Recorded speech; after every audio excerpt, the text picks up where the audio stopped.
I feel like the Lakers signing DeAndre Ayton is pretty much viewed as a good move for their team universally, which is a pretty rare thing for a team like the Lakers and the fan base or the NBA world viewing it that way. But I think that is the case here with Ayton. From the fact that they didn't really have a starting caliber big prior to signing him, at least not if you don't think that Jackson Hayes was, which not many people do, then the fact that they cut him off the buyout market for pretty much nothing, only committing $8 million to him next season. Yes, it does have a player option, but not any kind of long-term costly commitment here with DeAndre Ayton. And then the fact that they have plenty of playmaking talent to surround him with, which he didn't have back in Portland, so now coming to a situation with Luka Doncic, LeBron James, and Austin Reeves to create for him and put him on the court with is a pretty good outlook for DeAndre Ayton. But even apart from all that, and actually even beyond all that, is the fact that DeAndre Ayton is entering a contract year. Yes, again, he does have a player option for next season, but I can't imagine that he wants to opt into an $8 million player option, especially with him coming off of making $34+ million last season, coming off of making a $100 million plus contract. He wants to get back to that, not have to accept an $8 million player option. And well, if you don't remember the last time that DeAndre Ayton was in a contract year, it was the best season of his entire career, at least from a numbers standpoint, and the numbers will point to him having his highest impact on the court that year too. Going back to the 2021-22 NBA season, DeAndre Ayton put up 17.2 points per game in only 29.5 minutes per game, that translating to 21 points per 36 minutes, not to mention the first and only time he shot above 60% from the field, while averaging above 15 points per game. And not only that, but that's currently his most efficient year to date, shooting 63.4% from the field, and yes, that even did translate to the postseason for him, that year shooting 64% from the field, while averaging 18 points per game during the postseason, not to mention on only 30.5 minutes per game, averaging about 9 rebounds per game, translating to 12 of them per 36 minutes, also an additional 20 points per game during the postseason per 36 minutes. So we're looking at the best year of DeAndre Ayton's career, which coincidentally did line up with a contract year for him again too. So looking at that and what he might potentially try to replicate with the Lakers this season, we might be getting the best and absolute most intense version of DeAndre Ayton, really on both ends of the court too. And yes, not only offensively, but very likely defensively too. I mean, if we go back to that 2021-2022 NBA season, Ayton had probably the best defensive year of his career that year too, posting a career-high plus 0.6 defensive BPM rating, also having a career-high plus 2.1 value over replacement rating, or if you're talking about his on-the-court, off-the-court numbers, the Phoenix Suns were plus 9.8 points on the court better with him, rather than only 4 points better with him off the court. So no matter what we look at it, offensively, defensively, numbers, eye test, DeAndre Ayton was very locked in that year, and again, I think it coincidentally lined up with that contract year for him. So now looking at that again here at the Los Angeles Lakers, entering his age 27 season, looking for probably his last big long-term contract as a center in the NBA, what can we expect here with DeAndre Ayton? Is it replicable to that 2021-22 NBA season? Well, if you ask me, it probably is, and that's probably a pretty good year to point to with him. No, maybe not exactly from a number standpoint. I mean, for me personally, I don't really care about the points per game with him. Whether he puts up 18 points per game or only about 12 to 13 points per game, that's not really the true barometer for an efficient or effective and valuable year from DeAndre Ayton with the Lakers. That's not the true way to test it in my opinion. Again, I don't care if it's 18 points per game, 12 points per game. I care much more about the actual production on defense, the commitment to playing on both ends of the court, the rebounding numbers, and that's not an overlooked thing with DeAndre Ayton, and simply his ability, and not only ability but actual willingness to play kind of the third or fourth fiddle to Luka Doncic, LeBron James, and Austin Reeves, and not get mad at kind of being behind them offensively, and simply being the perfect role player next to them on the court. That's what I'm looking at here for DeAndre Ayton. However, even with that being said, I still think we can point to that 2021-22 season here with DeAndre Ayton. Maybe not fully from a numbers standpoint, but if we are talking about numbers, I would like for him to replicate the efficiency. Again, that was the most efficient year of his career up until this point, both during the regular season and during the postseason. Him posting a career-high 63.4% from the field, not to mention on some very good numbers production and rebounding production with it.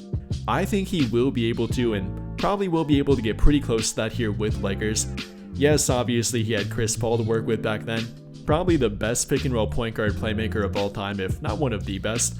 But coming to a team with Luka Doncic and LeBron James is also not too shabby and not a bad outlook for him in regard to pick and roll playmaking.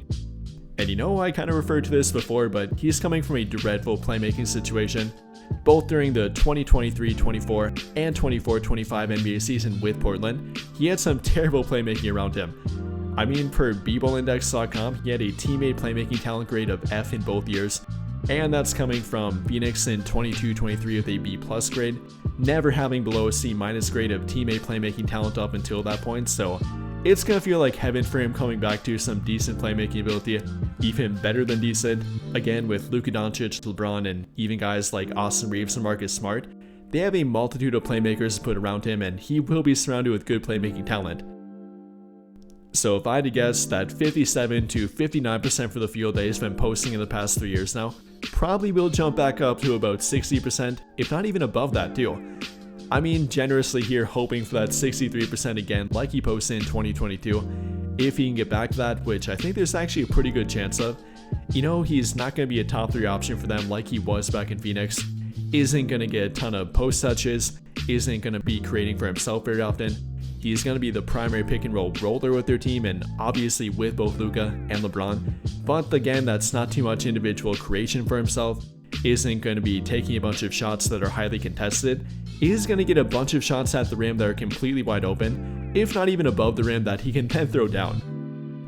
Again, I know we like to point out points per game for individual production, but that's not really the main thing here to point to with DeAndre Ayton. I mean, in my opinion, I think a big part of him getting that prior contract, the one he just got bought out of, was his efficiency from that season. So if he can get back to that and somewhat replicate it with the Lakers, I think that would be a big thing for him and really a big thing for their entire team. However, apart from anything scoring related, I think many fail to realize how good of a rebounder DeAndre Ayton is too. I mean, during that contract year we keep talking about back in 21-22, Ayton grabbed 10.2 rebounds per game in only 29.5 minutes per game, that translating to 12.5 of them per 36 minutes. That's second on his career behind only his second year in the NBA. And if we look at it from an offensive rebounding standpoint, he grabbed nearly 4 offensive rebounds per 36 minutes. So again, yet another valuable skill to bring to the Lakers that didn't really have that last season. I mean, with Jackson Hayes not being a great rebounder, obviously Anthony Davis was prior to him, but he's obviously not on the team anymore. So now giving their team back a top 10 rebounding option, and yes, Ayton is that good of a rebounder, I think that'll do wonders for them. And not only for them, but likely for DeAndre Ayton and his ability to get a new contract too.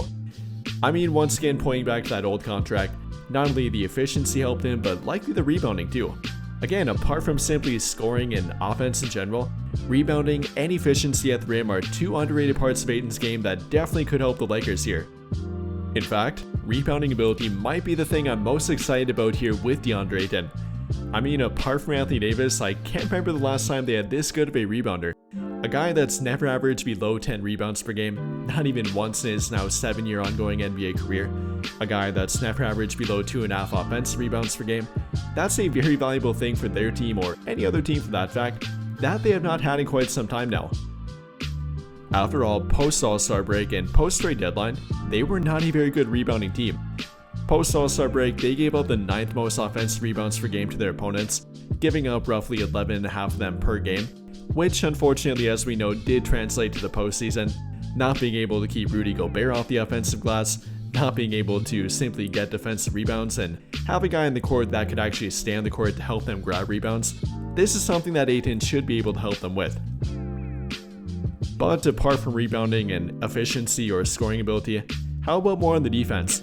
Is this something that Ayton can help them with, or is it something that he simply won't be able to offer them much of? And well, once again, that definitely depends on what version they'll get of him. If it's the committed and locked in version of Ayton, then yes, he definitely can. No, maybe not from a shot blocking standpoint, or at least that's not his primary strength. The most he's ever averaged is 1.5 of them per game back in 2019-2020. Since then, it's not averaged above 1.2 per game. It's not the best shot blocker per se, but I wouldn't point to that as his primary strength anyways. I'd probably point to his ability to switch on defense and not be fully reliant on drop coverage, something that far too many big men are reliant on nowadays. For DeAndre Ayton, who despite being 7 foot and roughly 250, actually is fairly mobile on defense, again when committed. According to bbowlindex.com, for example, Ayton has had a grade of at least A- in perimeter isolation defense, dating all the way back to the 2019-2020 NBA season. So talking about defensive scheme and what that might allow the Lakers and JJ Redick to do on defense, that might allow them to do more switching on defense, less drop coverage on defense, maybe even a little bit more zone defense here and there, simply giving them more options. And that's something they obviously want and might be able to get in part from a committed DeAndre Ayton, which obviously would help lead to him getting more money in free agency too. And well, no matter what way you look at it, there's a lot of potential for DeAndre Ayton to help the Lakers out this season, for him to help himself out, and if you ask me, I think he probably will do it, largely in part to this being a contract year for him.